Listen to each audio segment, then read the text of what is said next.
This story isn't about revenge, and it's not about watching someone fall. It starts with something much quieter and much more familiar. A message in a family group chat. One sentence that cuts deeper than any argument. Don't come to the weekend barbecue. Not because of work, not because of space, but because someone decided your presence was a problem. And the people who should have had your back, they reacted with likes. Most of us know that feeling. When rejection doesn't come from strangers, but from the table you grew up sitting at.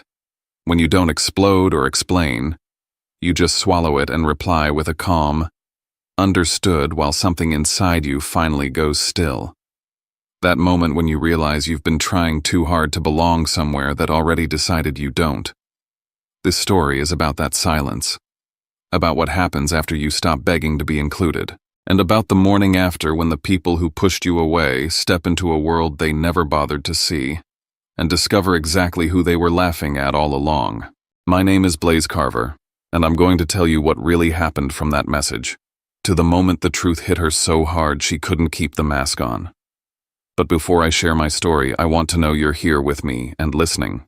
Just say listening in the comments or tell me where you're watching from. I love hearing how far my story can reach. Sometimes even the smallest connection can make a hard story feel heard. And if you can hit subscribe, not because I'm chasing numbers, but because this is one of those stories that's easier to survive when you know you're not alone, and I don't want to tell the rest of it into silence. Thank you. And now, let me tell you everything. The office was quiet in the way only a high floor can be quiet.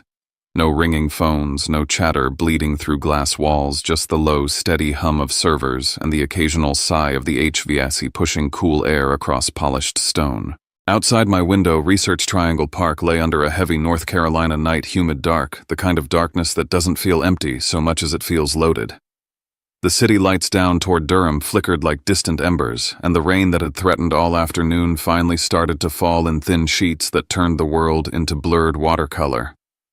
I liked working late for that reason. The building belonged to the people who stayed after hours. The noise left. The politics left. The only thing that remained was the work. On my desk sat a stack of documents thick enough to make a dull thud when you dropped them. They were stamped, tabbed, highlighted, and re-highlighted. The kind of paper that looked ordinary until you understood what it carried. Somewhere inside those pages was the future of Helixara Biorobotics, an expansion of our prosthetic limb program into a partnership big enough to pull the company into every boardroom conversation for the next decade. It wasn't just a collaboration, it was a strategic agreement with money behind it, patents behind it, and a timeline that would grind anyone soft into dust. If it went well, it would change everything. If it went wrong, it would still change everything, just in a different direction. I'd read every line twice. I'd run each clause through my head like a stress test. Liability, deliverables, milestones, data rights, manufacturing, compliance. I'd ask the kind of questions that make lawyers glance at you like you're annoying until they realize you're not annoying, you're dangerous.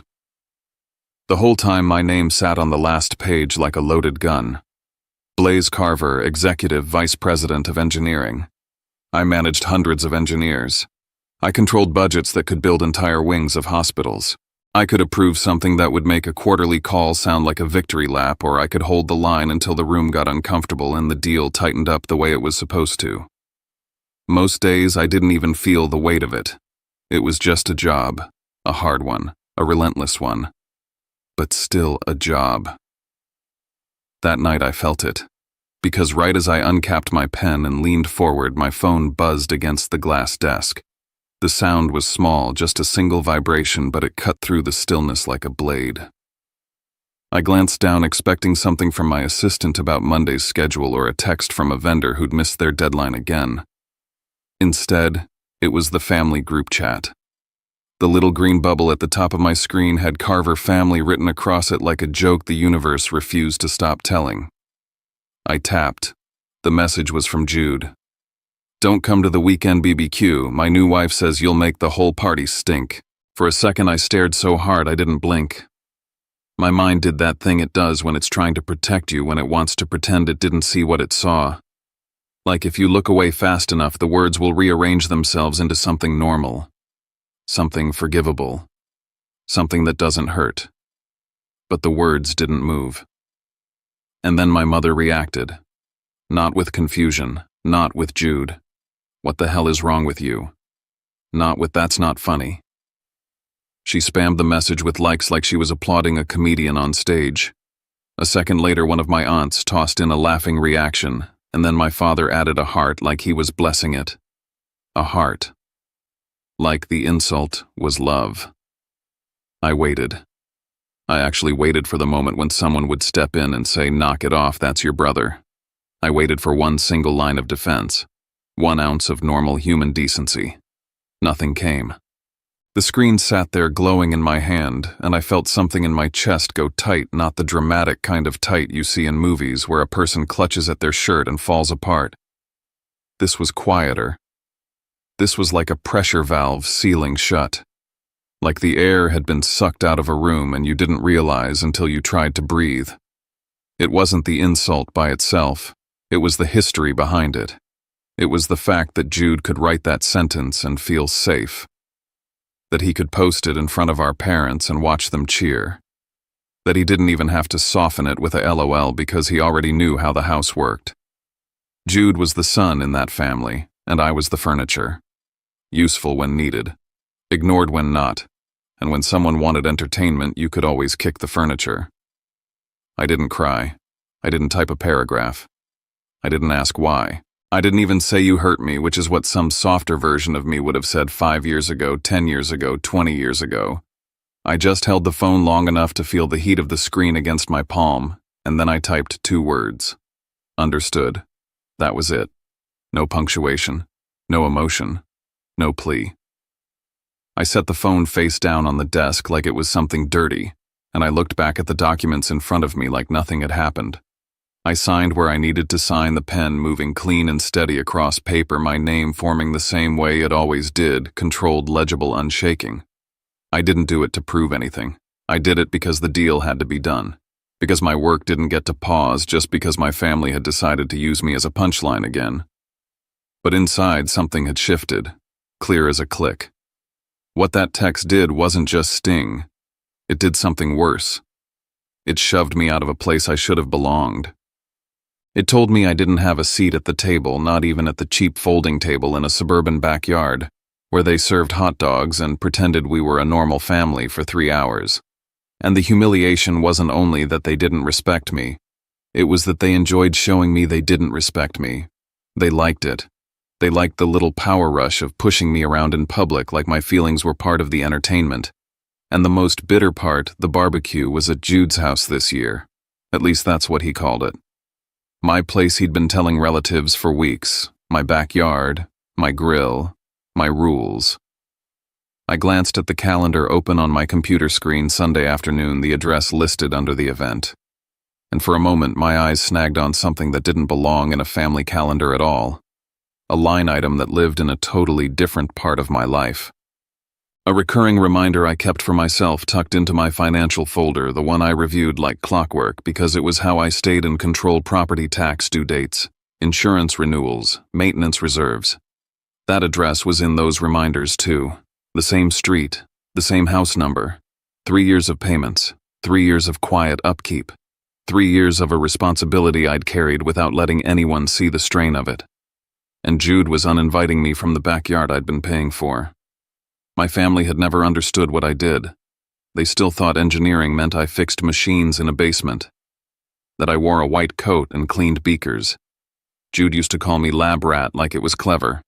Paige, his new wife, had picked up on it immediately. I'd met her a handful of times, and every time she spoke to me, she did it like she was talking to someone beneath her. She'd made a whole personality out of being shiny and loud and unbothered, the kind of woman who could turn any room into a stage just by walking into it. The first time she looked at my hands, she wrinkled her nose like she'd smelled something bad and said, "So, do you ever get that chemical smell out?" while everyone chuckled like she'd just done stand-up. That was Paige. She didn't just insult you. She made sure the insult landed in front of an audience.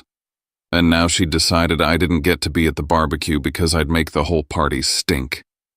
My mother had liked the message like she was proud. My father had added a heart like the humiliation was affectionate.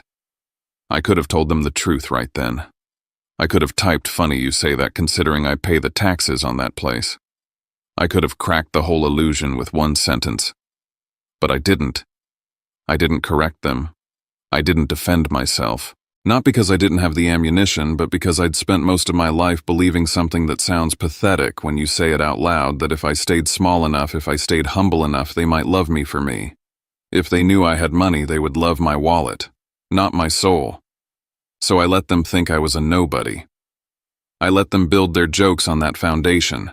I let them laugh because I told myself it was better than being used. That night after I signed the final page, I capped my pen and slid the documents into the outgoing tray.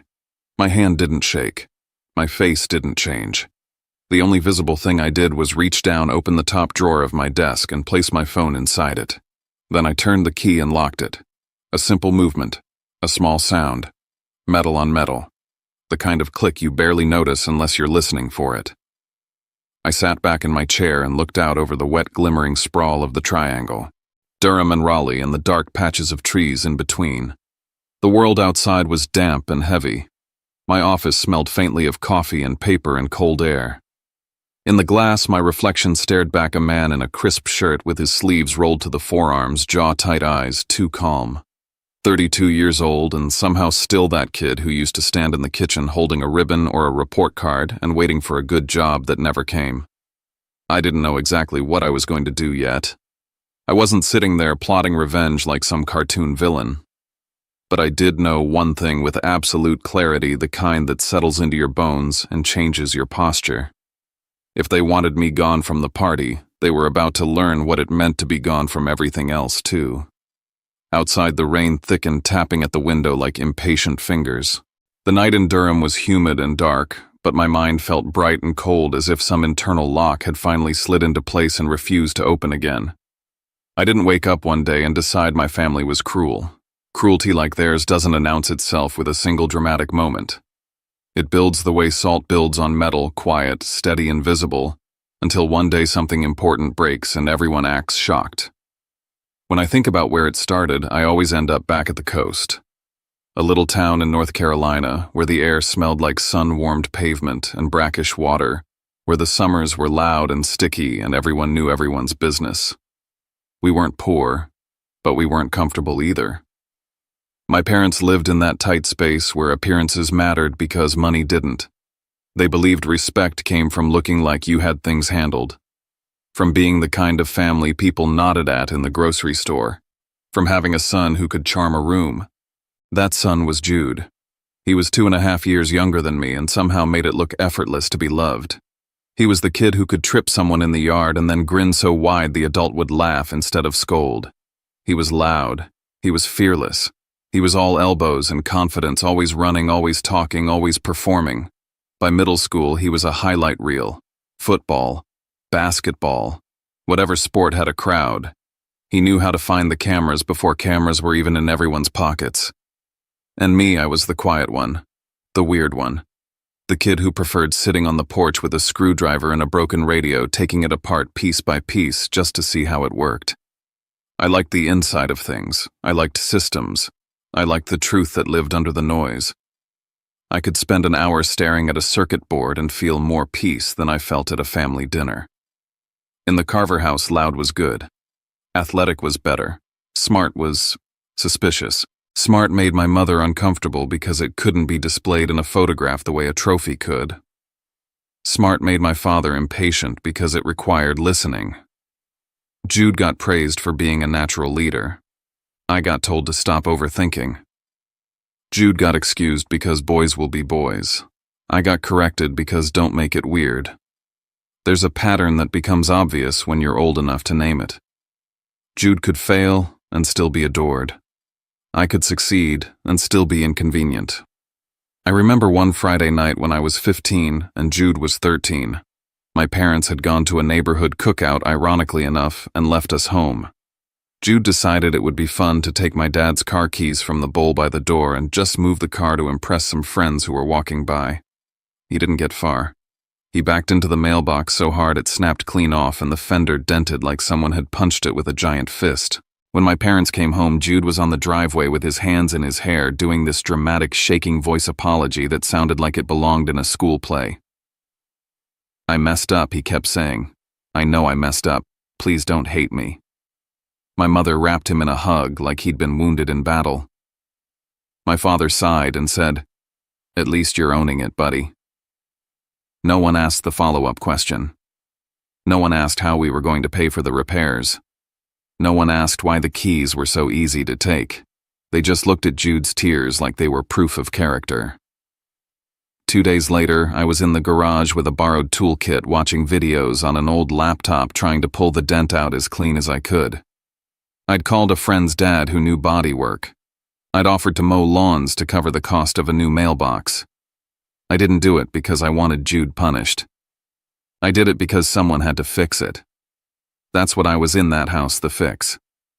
When the car looked passable again, my father clapped Jude on the shoulder and told a neighbor he learned his lesson. Kid's got a good heart. Jude stood there nodding like a hero. No one mentioned the hours I spent in the garage. No one mentioned the lawns I mowed. The credit went to Jude for being sorry. The labor disappeared into the background where I lived. And that was just one example. There were dozens. Little debts Jude made that got quietly paid. Little messes Jude created that got quietly cleaned. Every time I did it, a part of me thought, maybe this time they'll notice. Maybe this time they'll see I'm not just useful, I'm worth something. They never did. The clearest memory I have is from junior year of high school. I'd entered a state science competition with a project that was basically my whole heart on a poster board prototype sensors, a crude little controller I'd soldered by hand, pages of notes I'd written until my wrist cramped. I won. Not a participation ribbon. I won.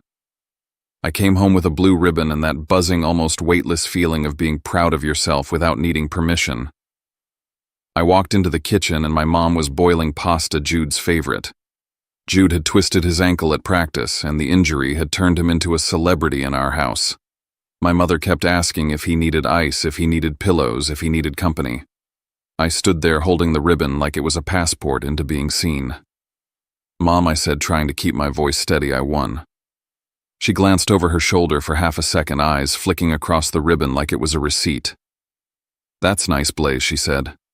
"Don't put it on the fridge, though. I don't want the magnets scratching the finish." Then she turned back to the pot and said, "Can you run to the store? Jude needs more ice." I remember my face burning. Not because I needed a parade. I just wanted one moment of recognition. One sentence that said, "I see you. I'm proud of you. You matter." Instead, I got instructions. An errand. A reminder that the kitchen was a stage and I was just the crew.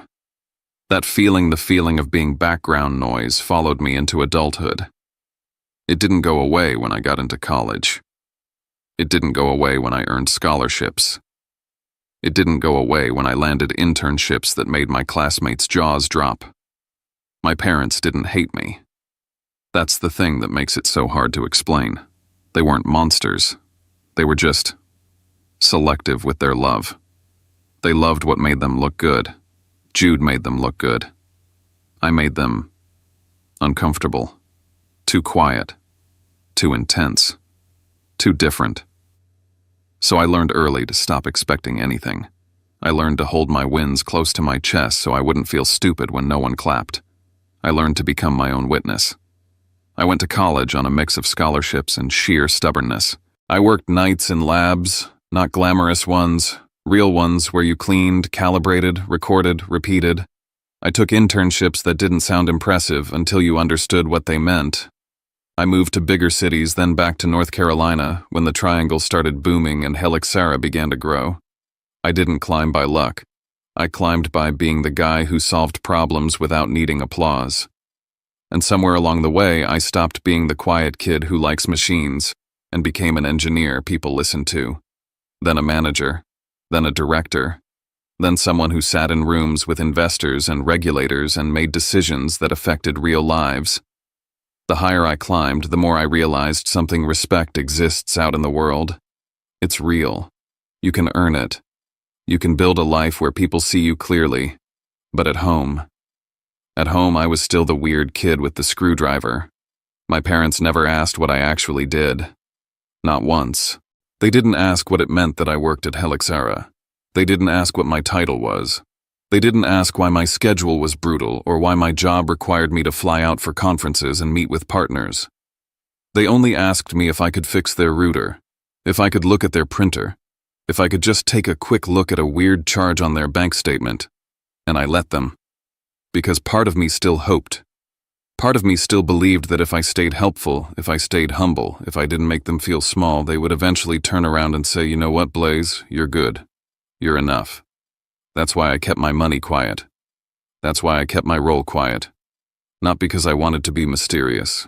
Because I didn't trust them. Because I knew deep down that if they ever saw me as a resource, they would stop seeing me as a person entirely. Then Paige Lark showed up. Jude met her, and it was like watching someone light a match near gasoline. She was flashy in a way that screamed practiced.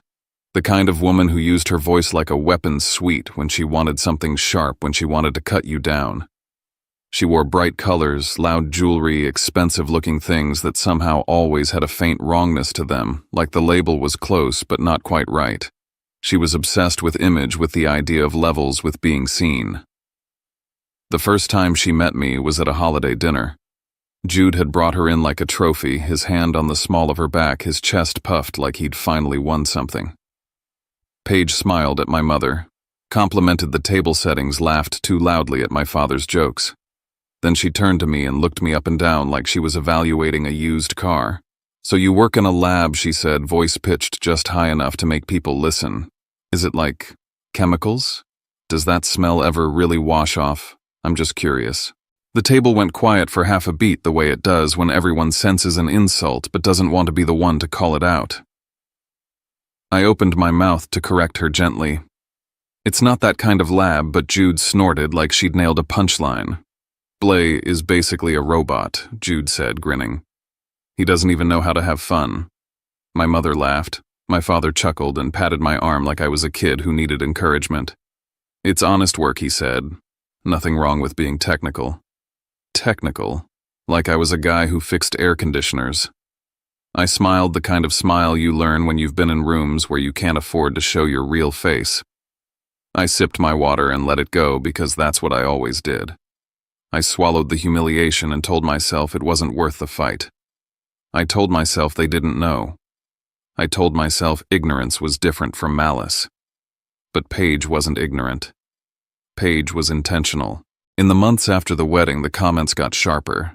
She'd talk about ambition with this fake motivational tone, then glance at me and say something about how some people settle. She'd make jokes about my apartment being sterile. She'd call me Mr. Spreadsheet like it was cute. Every time she did it, Jude would laugh first, like proving he was on her side mattered more than proving he had a spine. And my parents would watch it happen and do nothing. Sometimes they'd even join in because joining in was easier than admitting something ugly was taking root. So when Jude texted that I'd make the whole party stink, it didn't come out of nowhere. It was the purest, simplest version of what they'd been saying for years: "You don't belong. You're embarrassing. You're not like us. We'd rather you stay out of sight." And the detail that made it cut deeper than anything else was the location. The barbecue wasn't at my parents' place. It wasn't at some park pavilion. It was at Jude's house, the one he bragged about like he'd earned it. The one tied to my financial reminders. The one I'd quietly kept afloat. That's the thing about being the family utility player. They don't just take your labor. They take your silence, too. They take the way you cover for them, and they turn it into their identity. Jude didn't just live in that house.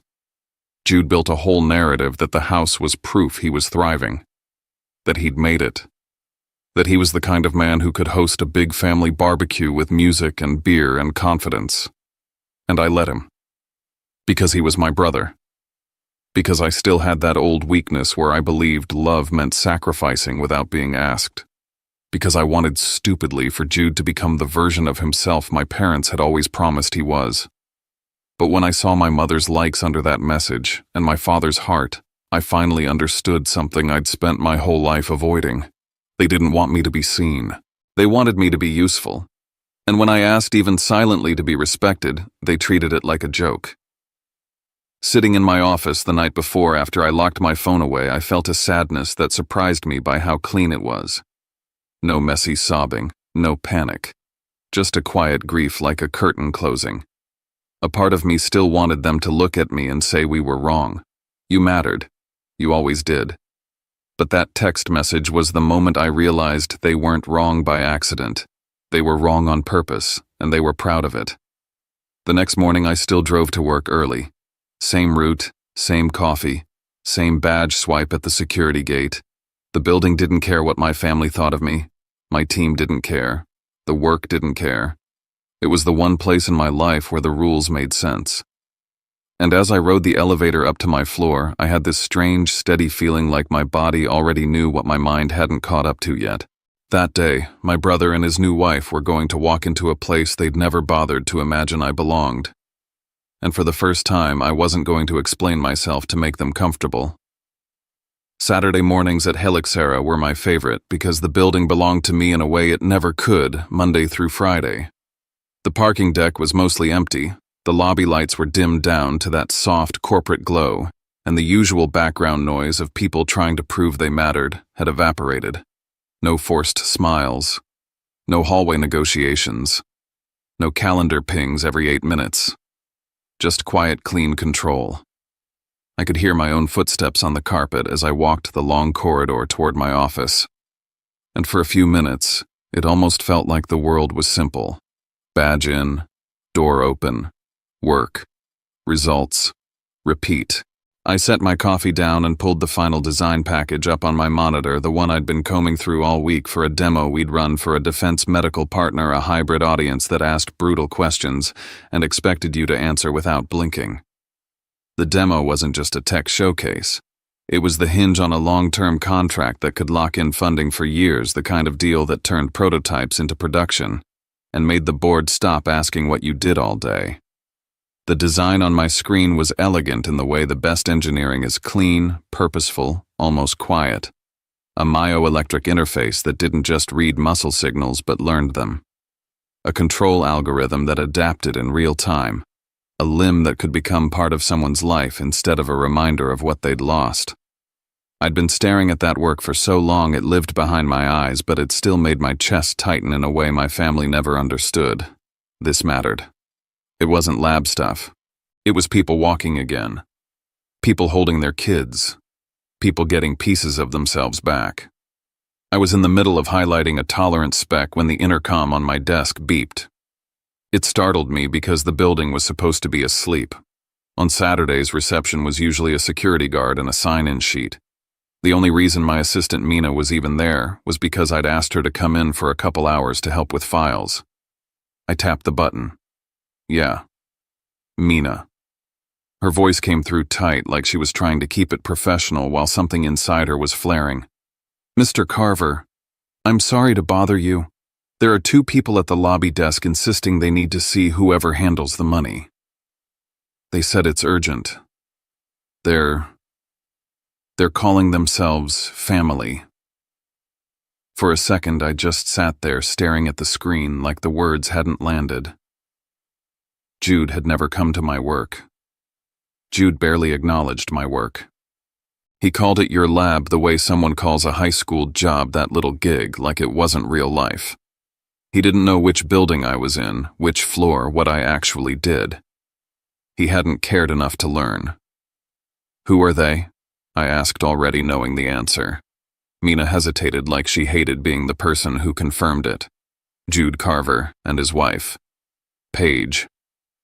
The name hit me like a match flicked into dry grass. I didn't feel panic. I felt focus. A crisp, fast-clearing focus, the kind that shows up when your brain recognizes a threat pattern. Send them up, I said. Mina paused. Sir. Security can remove them. Paige is loud, and she's filming on her phone. I kept my voice even. Send them up.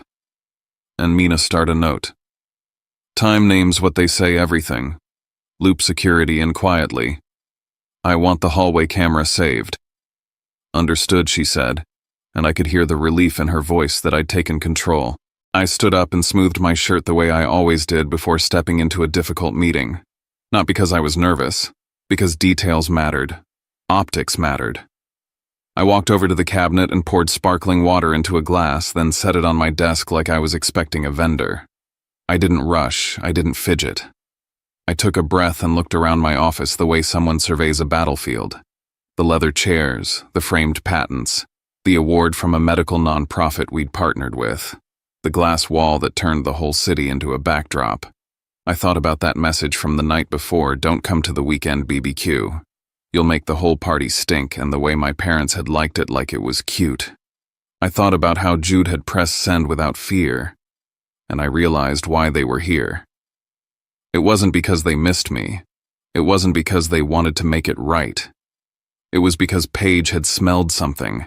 Paige always smelled something. She'd looked at my quiet life and decided it didn't match the story she wanted to tell about me. People like her didn't believe in quiet success.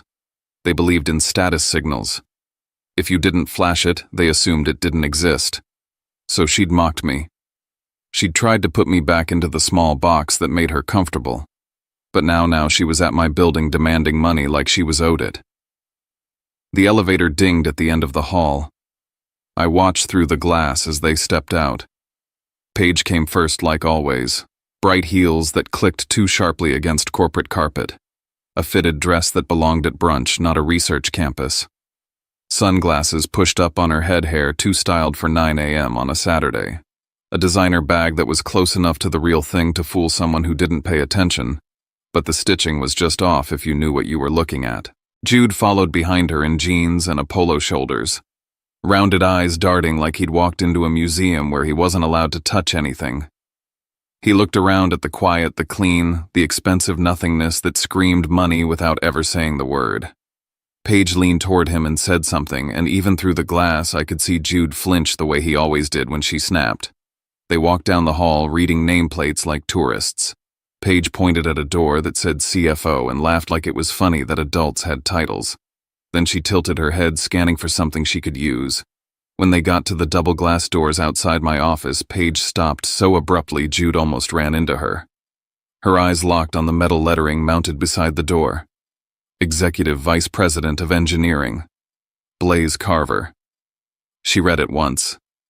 Then again slower, like the words might rearrange into something that made sense. Her mouth opened slightly. Jude stepped up beside her, saw the same sign, and went pale in a way I'd never seen. He didn't look angry. He looked robbed, like someone had stolen a story from him, like the world had cheated by making me real. I pressed the button under my desk. The doors slid open with a soft, controlled whoosh. "Come in," I said. I didn't stand. I didn't smile. I stayed seated in my chair with my hands folded on the desk the way I did when I was about to negotiate with someone who thought they could bully their way into terms. Paige walked in like she was entering a courtroom. Her heels slowed. Her eyes flicked over my office, the view, the furniture, the awards, the calm.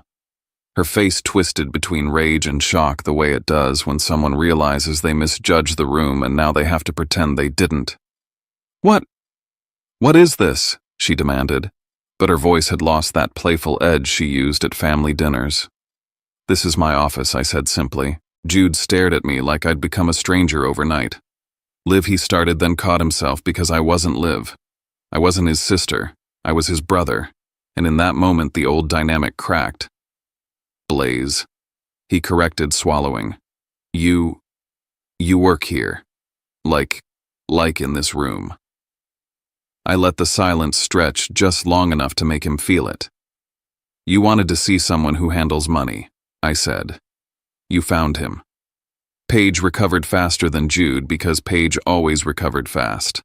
She straightened her posture, pasted on a glossy smile, and walked right up to my desk like she owned the space. She dropped a folder onto my paperwork with a little flourish, the way someone tosses down a trump card. The cover was shiny, professionally printed, full of bright lifestyle photos that looked more like a mood board than a business plan. "This is even better," she said brightly. "We don't have to deal with strangers. Family helps family, right?" I glanced at the title, Lark Plus Jude Lifestyle Brand Launch. The words "Seed Round" were printed beneath it like a costume. "What is this?" I asked. Paige leaned forward, palms on my desk, and I had to fight the urge to tell her to move her hands off my things. "It's our future," she said. "I'm launching a lifestyle brand. Influencer stuff. Fitness, skincare, clothing. Content strategy. Consulting. We need seed money. You can write the check today."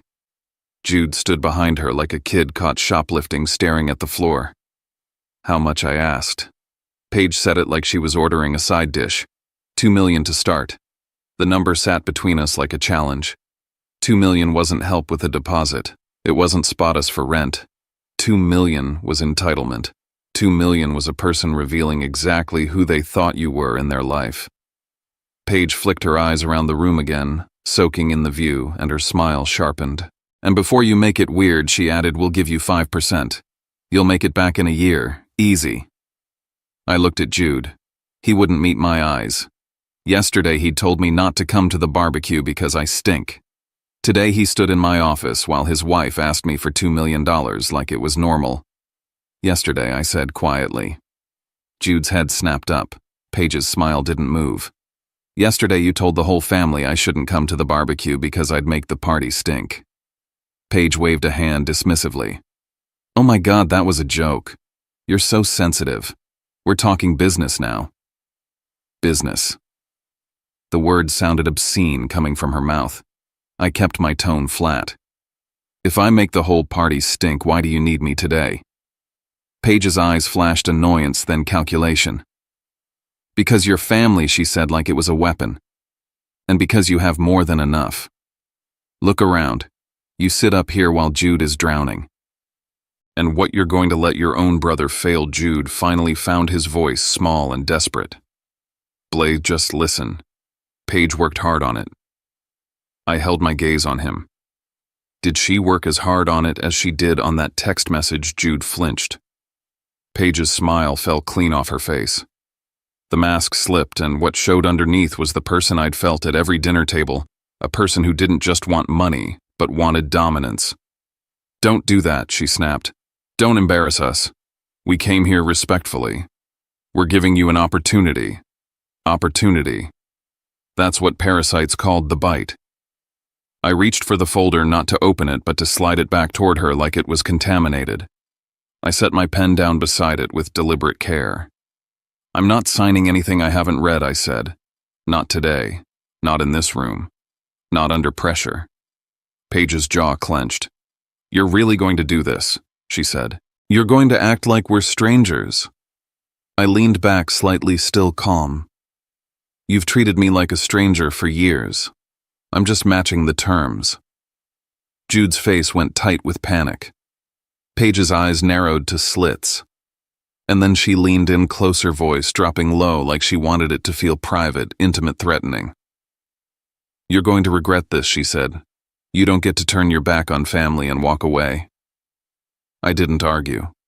I didn't raise my voice. I just looked at her long enough that she felt the difference between me now and the version she'd mocked at holiday dinners. "We'll see," I said. Paige stared at me for a beat like she wanted me to flinch. When I didn't, she snatched the folder back, spun on her heel, and barked at Jude to follow. He hesitated one last flicker of shame, then he moved after her like a man being led by a leash. The doors closed behind them, the hallway swallowed their footsteps, and the building returned to its quiet. Mina called my intercom a minute later, voice shaky. "They're gone," she said. "Do you want me to document everything I told her? Timestamps, security log, save the hallway video?" And Mina, "Yes. If they come back, I want to know immediately." I hung up and stared at the spot on my desk where Paige's hands had been. My heart wasn't racing. My hands weren't shaking. What I felt wasn't fear. It was clarity. Because now I knew in a way that couldn't be undone that the text message wasn't just cruelty. It was strategy. They wanted me small so they could take from me without resistance. And if Paige was bold enough to walk into my office and demand $2 million the morning after humiliating me in front of my parents, then whatever came next wasn't going to be polite. I stayed in my chair after they left, not because I was stunned, but because I was already running scenarios. Risk assessment was second nature to me. In engineering, you didn't wait for failure to happen. You looked for the weak points and you reinforced them before the pressure hit. Paige had just shown me a weak point in my life that had nothing to do with my company, and everything to do with the fact that I'd spent too long pretending my family couldn't hurt me financially because I hadn't told them I had anything worth taking. That illusion was gone. If they could find my building and my office, they could find other things. If Paige had walked in with a glossy folder and a number like 2 million, she hadn't come to pitch. She'd come to force a signature. People with real plans didn't need desperation. They needed structure. Paige had desperation and theater. I called Mina back on the intercom. "Bring me whatever they touched," I said, "and email me your notes the moment you finish. Also ask security for the visitor log and the elevator camera clip." Mina didn't ask why. She just said, on it like she understood the unspoken truth, something wasn't right. I opened the folder Paige had dropped on my desk before she'd yanked it back. Not to read her business dreams, she'd taken that, but to study what was left behind a faint smear of her perfume in the air, the memory of how she'd leaned in, the words she'd chosen. "You're going to regret this. You don't get to walk away." That wasn't disappointment. That was a warning from someone who believed she could punish you for saying no. The rest of my Saturday went on as planned. On paper, I reviewed the demo package, signed off on a manufacturing tolerance, sent a note to my lead engineer. But my mind kept circling back to one thing. What exactly had Paige expected me to sign? That question mattered more than the insult. Because insults were free. Paper wasn't. Paper could shackle you. Paper could turn you into a guarantor, a co-signer, a liability. And the way Paige had tried to rush it told me she didn't want my support. She wanted my name. That night, back in my condo overlooking downtown Durham, the rain returned like it had a schedule. I poured a glass of water and tried to force myself to eat something, but my appetite was gone. My phone had been quiet for a couple hours, which felt wrong. When your family's been treating you like an ATM for years, silence usually meant they were planning the next withdrawal. The first message came at 8:12 p.m. from Jude. It wasn't an apology. It was a complaint wrapped in a plea. "Blaze, what was that today? Paige was just trying to help us. You embarrassed her." I read it once and didn't respond. A minute later, my mother texted, "Your brother is upset. Why would you treat him like a stranger?" Then my father chimed in. "Son, Paige is particular. She gets emotional. Just smooth it over. Particular. Emotional. The same words they used every time someone hurt me and they wanted me to pretend it didn't matter." I put the phone down, walked to the window and watched the headlights smear across wet streets far below. That was when the bank alert hit. It wasn't a text. It was an email notification that made my stomach go cold before I even opened it, because the subject line was the kind of thing you didn't get on a normal Saturday night. Fraud alert. New credit inquiry. I opened it. Then I opened my bank app. There it was again in stark, sterile font, the kind of font that didn't care whether you were betrayed or not. "A loan application for $480,000 has been submitted in your name." My mouth went dry. For a second, I just stared at the number like it couldn't be real.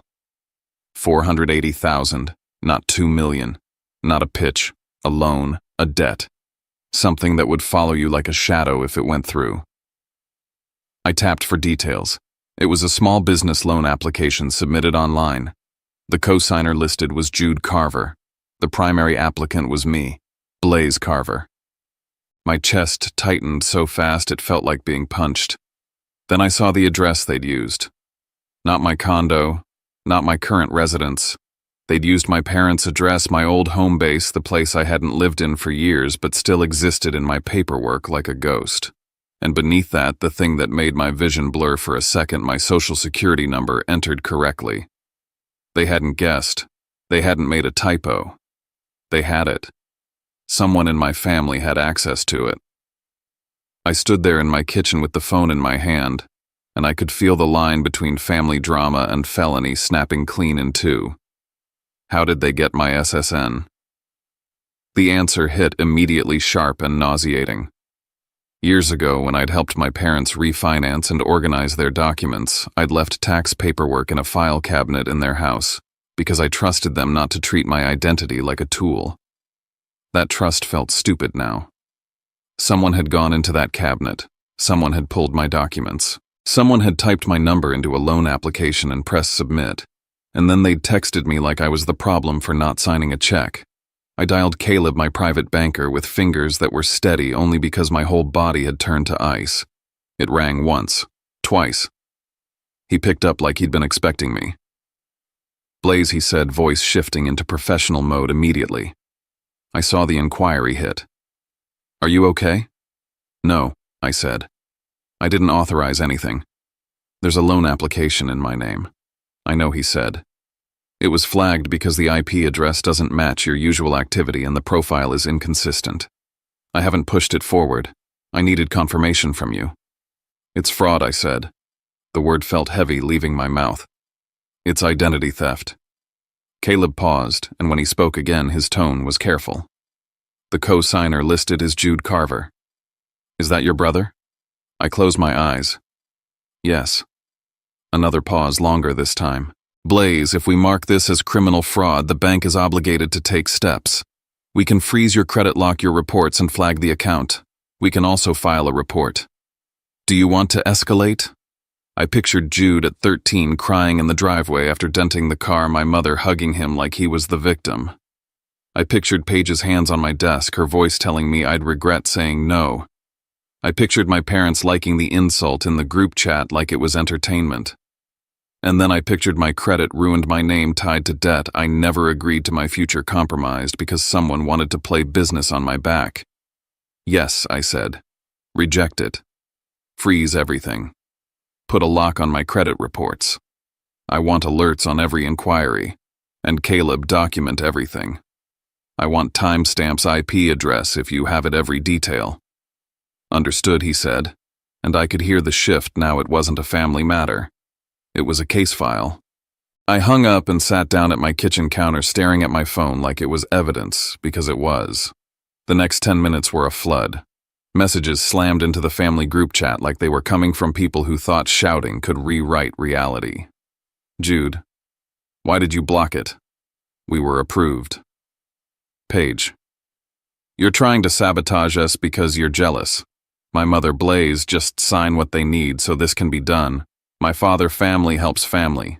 Don't take this too far. No one wrote, are you okay? No one wrote, did we mess up? No one wrote, who took your SSN? They were furious. I'd stopped them from taking what wasn't theirs, and they said it like I was the thief. My hands didn't shake. I didn't cry. I did what I always did when something broke. I built a system to contain the damage. I took screenshots of the bank alert. I took screenshots of every message. I saved them to a secure folder on my laptop and labeled it evidence. Because naming something makes it real. And because part of me needed the reminder that I wasn't imagining this. I wasn't being sensitive. I was being robbed. Then I made a second folder and backed it up. Then a third. When you're an engineer, redundancy isn't paranoia. It's survival. Sometime after midnight, when the messages slowed into angry silence, I stared at the ceiling in my dark bedroom and felt something settle in. It wasn't rage. It was a clean, brutal understanding. Paige hadn't come to my office because she respected me. She came because she thought she could use me. Jude hadn't sent that BBQ text because he was joking. He sent it because it made him feel powerful in front of his wife. My parents hadn't liked the insult because it was funny. They liked it because keeping me small kept Jude big. And now they'd crossed a line they couldn't uncross. Because words heal with time. Fraud doesn't. The next morning, Sunday, I didn't answer a single message. I didn't argue. I didn't explain. I made one call. Nadia Shu, my attorney, picked up on the second ring like she always did because the clients who have real problems don't call at convenient times. Blaze, she said. Tell me what happened. I told her everything from the group text to the office visit to the loan application, each fact in order, each timestamp as close as I could get it. When I finished, there was a beat of silence. Then Nadia's voice turned precise. You need 2 tracks, she said. Financial identity fraud and asset protection. We'll handle the bank and the report, and we'll also review any property exposure. Do you own anything they might be tied to? I looked out my window at Durham, waking up under gray skies, and thought of Jude's BBQ address. Thought of my financial reminders. thought of the house he called his. "Yes," I said quietly. "There's a house. Then we move." Nadia said, "Monday morning, bring everything you have. We're going to lock this down." I ended the call and set my phone on the counter. For the first time in my life, I wasn't wondering how to get my family to love me. I was wondering how far they were willing to go when love wasn't enough and money was on the table. And I already knew the answer was going to be ugly. I thought I would sleep on Sunday morning. That was the lie my body told itself when I finally shut the lights off sometime after midnight. In reality, I woke before dawn with my mind already running at full speed like a server that never powered down. The ceiling above my bed was still dark, the city quiet, but inside my head everything was active and sharp. I stopped fighting it and did what I always did when something felt unstable. I started breaking it down. I treated the situation the way I would a system failure. Identify the source of risk, map the attack surface, define the assets under threat. Paige was the origin, as one, not Jude, not my parents. Paige. She was the catalyst and the operator. The attack surface wasn't just me. It was my family structure, their habits, their access to information I'd been careless enough to leave within reach. The assets were clear now, my financial identity and the house in the suburbs that Jude had been calling his own. Once I framed it that way, the panic faded. Panic belonged to people who didn't know what they were dealing with. I knew exactly what this was. I lay there replaying the last 6 months with Paige through a new lens, and the pattern that emerged made my stomach tighten. The questions she asked at dinners hadn't been idle curiosity. She'd never asked me how I liked my job or what I enjoyed about it. She asked where I worked, not what I did. She asked whether I signed things, not what I built. She asked if I knew investors, if I'd ever stood in for a company, if I'd set up entities before. At the time, I'd brushed it off as shallow chatter from someone obsessed with money. Now I saw it for what it was, reconnaissance. She wasn't interested in me as a person. She was mapping the financial ecosystem around me, figuring out where the levers were. My phone lit up on the nightstand before 7. I didn't need to look to know who it was. The voicemail icon blinked like an accusation. I let it go to voicemail and listened after my coffee cooling in my hand. My mother's voice cracked through the speaker, high and shaking. She cried, then sharpened. She said I'd humiliated Jude. She said I needed to call Paige and apologize. She said I was tearing the family apart over nothing. Before I could finish processing that, a text from my father followed. "Please don't make this a criminal thing. We can fix this quietly. Fix this quietly." That was when it landed fully. They knew exactly how serious this was. They just didn't want it documented. They didn't want police reports or case numbers or anything that would stain the image of the family they were so desperate to protect. They understood the danger. They were just willing to sacrifice me to avoid it. I didn't respond. I set the phone down and stared out over Durham as the sky lightened from charcoal to gray. Cars began to move far below life, going on like nothing was wrong. Somewhere between sips of coffee, another message came in, not from family this time. Serena from Helixara's PR team.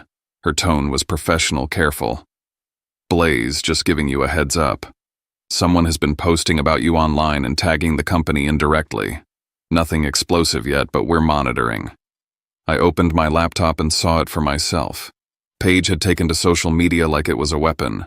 Long, emotional posts about a cold, wealthy brother-in-law who used money to control people. About toxic family dynamics. About being shut out and mistreated. She didn't name Helixara outright, but she dropped enough hints to make it obvious. The goal wasn't to win sympathy from strangers. It was to create smoke, to make me nervous, to make my company nervous, to pressure me into backing down. I called Serena and told her to document everything. Screenshots, timestamps, URLs.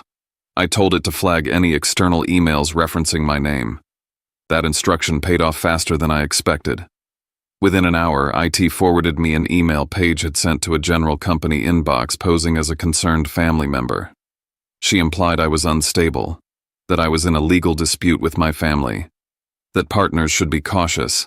It wasn't subtle, it was sloppy, and it was dangerous. I told IT to preserve the email headers and server logs. Evidence mattered. I wasn't going to argue with her in public. I was going to outlast her in private. That evening, just as the light was fading again, my doorbell rang. No delivery notification, no call. I checked the camera and saw only a thick manila envelope sitting on the mat. No postage, no return address. I opened the door and picked it up, and before I even turned it over, I knew who it was from. My father's handwriting was unmistakable. Careful. Old-fashioned. The kind of script that came from years of signing checks and Christmas cards. I carried it inside like it might explode if I handled it wrong and set it on the kitchen table. I didn't open it right away. I stood there for a long moment breathing because I already knew whatever was inside would change the shape of everything. Inside was a note and a stack of papers thick enough to feel heavy in my hands. The note was short and raw in a way my father rarely allowed himself to be. He admitted he'd hired a private investigator months ago. He said something about Paige had never sat right with him. She talked too easily about assets and leverage for someone who never seemed to have any. He said he was afraid of my mother and afraid of Jude, afraid of being the bad guy, so he hadn't shared what he'd found. He told me he didn't know what to do. He told me I was the only one in the family who thought clearly. And then he asked me to handle it. I sat down and went through the file the way I would review a technical report. Page by page. No emotion. Just data. Paige had moved states repeatedly, addresses that barely overlapped, multiple civil judgments for unpaid debts, a bankruptcy, and then the centerpiece, her previous marriage, Colt Merrick. The report laid it out cleanly. Credit cards opened in his name without his consent. Loans taken out with forged signatures, tens of thousands of dollars burned through and left behind. Colt lost his business, lost his home, spent months living out of his truck. Paige walked away and started over somewhere else with a new story. One line in the report made my hands go cold. Paige had recently inquired about life insurance policies for Jude. The timing lined up with the debt section further down the page. Jude's credit cards maxed, personal loans, a car loan in his name for a vehicle Paige drove. Jude wasn't just irresponsible, he was being hollowed out. Paige had drained him dry, and now she was looking for the next source. The loan application in my name wasn't an anomaly. It was the next phase. I didn't sit there debating whether Jude deserved it. That wasn't relevant. This wasn't about punishment. It was about containment. Paige had exhausted Jude's resources and moved on. I was the fresh target. I dialed the number listed for Colt Merrick. It rang several times before a rough, wary voice answered. I introduced myself and said one sentence that mattered. My brother just married Paige and she used my identity to apply for a loan. There was a long silence on the line, the kind that told me he was reliving something he'd buried. When he spoke, his voice was tired. He told me to run. I told him I wasn't running. I told him I wanted to stop her pattern. I offered to fly him to Durham and put him up not as charity but because his lived experience mattered. He agreed after a moment. Not eagerly. Resigned. Like someone who knew this fight had been coming back around eventually. After we hung up, I texted Nadia and asked her to prepare 2 sets of documents. One for law enforcement regarding identity theft. One for terminating occupancy at the house under my LLC. I looked at the calendar and saw the BBQ still marked in bold. Sunday afternoon. Same address. I didn't feel dread. I felt resolve. I would be there, not to eat. Not to explain. To end something. RDU was quiet that morning the way regional airports are before the day fully wakes up. I spotted Colt immediately when he walked out of the gate. He didn't look like someone coming for revenge. He looked like someone who had learned how to carry damage without collapsing. We shook hands, exchanged names like professionals, and drove toward RTP without much small talk. At a diner near campus, I ordered coffee and slid my father's file across the table. Colt read in silence, jaw tightening as he recognized his own life on paper. He confirmed details the report didn't capture. The speed, the charm, the pressure to commit fast. The way Paige used family to apply leverage so she never had to look like the bad guy. When he said she always chose men with families, she could manipulate, everything clicked. My parents weren't bystanders. They were tools. On the drive to the house, my phone buzzed again. Another alert from my credit monitoring service. A new inquiry, this time for a luxury car lease. It had been denied because my credit was locked, but the timing was telling. Paige was scrambling, grabbing at whatever she could before the door slammed shut, evidence stacked higher. I parked in the driveway using the same key I'd used for years. Jude answered the door with irritation already loaded in his voice, telling me I wasn't welcome. I walked past him without raising my voice. Legally, I had every right to be there. Paige entered the room mid-sentence and froze when she saw Colt. The color drained from her face so fast it was almost impressive. She recovered by attacking. Accusations flew. Stalker, abuser, lies layered on top of lies. Colt responded by placing court documents on the table. Dates, judgments, numbers. I told Jude to read them himself. I didn't narrate. I didn't argue. I let the facts sit between them. Jude broke in stages. First denial, then confusion, then the slow realization that his financial life was a minefield. He admitted Paige had pushed papers at him to sign, that she'd asked about loans and insurance, that he hadn't read everything. Fear replaced anger in his eyes. I placed the final set of documents on the table. The deed. The lease. The LLC paperwork.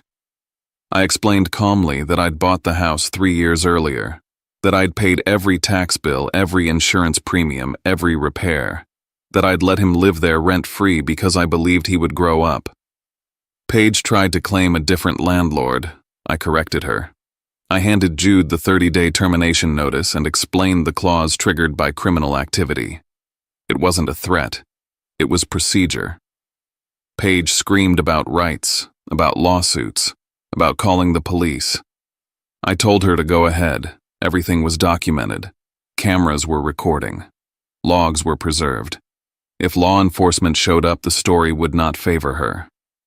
I left with Colt before the situation devolved. In the car, I messaged Nadia to proceed with the reports and eviction. As I drove back toward the city, the calendar notification for the barbecue popped up again. I didn't dismiss it. I let it sit there as a reminder. If they wanted that afternoon to be a stage for humiliation, I would make it something else entirely. The days leading up to the barbecue moved faster than my body could keep up with, like time had decided to compress itself just to see what would crack first. I kept going to work, kept my routines intact, showed up to meetings, reviewed specs, signed off on milestones because stability is camouflage. On the surface, nothing about my schedule changed. Underneath my phone became a live wire. Legal media, family, 3 fronts, all active, all noisy, all demanding attention at once. I answered what mattered and documented what didn't. Everything else I let ring. Nadia called me mid-morning on Tuesday with the tone she used when something crossed from preparation into motion. The identity theft report had been formally filed. The bank had submitted logs, IP data, timestamps, and written confirmation that the $480,000 loan application had been blocked due to anomalous behavior. She explained it cleanly without drama. Once a report existed, once there was a number tied to it, there was no such thing as undoing it quietly. If investigators identified a pattern across state lines, prosecutors could step in whether I wanted them to or not. I heard that not as a threat, but as a door closing. Paige no longer had the option of crying it away. There would be no reset button. I thanked Nadia and made a note to myself the way I always did when something irreversible happened. Lock achieved.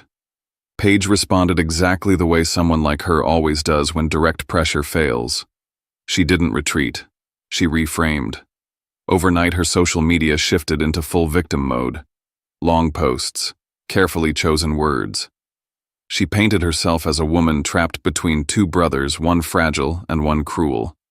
She accused me of financial control, of manipulation, of using money to dominate Jude and sabotage his marriage.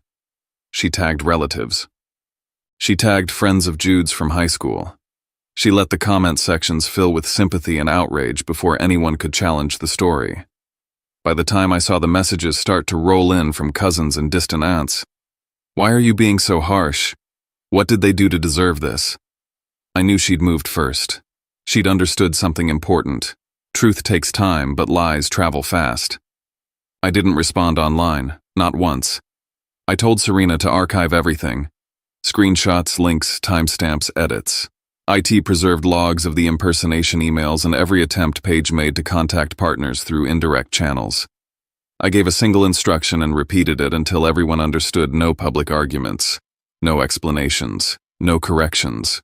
We would build a record so complete that if the company ever needed to send a cease and desist or demand takedowns for defamation, the foundation would already be in place. Silence wasn't weakness, it was insulation. Wednesday afternoon, my mother showed up at the lobby of Helixera without warning. I heard about it from security before I saw her. She was crying loudly enough for the receptionist to hear, telling anyone who would listen that I'd thrown my brother out, that I was destroying a young marriage, that I was punishing them all out of spite. I took the elevator down because optics matter whether you like it or not. I didn't bring her upstairs. I met her in the lobby where cameras and witnesses existed. She didn't ask me what Paige had done. She didn't ask me how my identity ended up on a fraudulent loan application. She repeated the same lines like a script: family doesn't do this to family. Jude is your brother, you're making us look bad. When I said calmly and clearly that using my social security number to apply for a loan was not a misunderstanding but a crime, she dismissed it with a wave of her hand. She called me cold. She said I'd changed. She told me if I kept going down this path, I shouldn't expect invitations anymore. Holidays, birthdays, anything. She framed it like leverage. I accepted it where we stood. I told her I would rather lose a family that saw me as a wallet than allow a fraudster to keep using that family as a tool to corner me. I told her I wasn't negotiating my safety or my name. Then I walked away. I didn't raise my voice. I didn't justify myself. I left her standing in the lobby because for the first time in her life an ultimatum didn't land. She wasn't used to that. Thursday night, Nadia sent me an update on the eviction process, and something I already understood but needed confirmed. Legally, I had the right to be on the property because I was the authorized representative of the owning LLC. What I didn't have was the right to be sloppy. Any raised voice, any physical blocking, any action that could be edited into a narrative of intimidation would be used against me.